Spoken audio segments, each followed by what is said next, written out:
આ જો ફ્રેન્ડ્સ, અહીંયા ઓસ્ટ્રેલિયા બ્રિસ્બેનનું શાક માર્કેટમાં અમે લોકો આવી ગયા છે.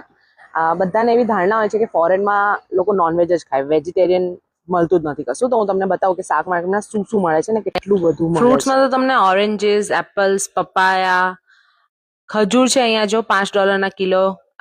એવોકાડો બહુ સસ્તા મળે, હમણાં 88 સેન્ટ્સનું એક છે. આદુ મોંઘું છે, $20 કિલો. પછી આપણા ફેવરેટ કાંદા બટાકા $3 કિલો, કાંદા $5 કિલો. પછી ગાજર, કાકડી, કેપ્સિકમ, ટામેટા, કોબીજ, સૌથી આપણી ફેવરેટ ધાણા અહીંયા છે, પણ એ $3 એક જોડી મળે છે, જે આપણે તે ₹25 જોડી હોય છે. રીંગણું જો કેટલું મોટું છે.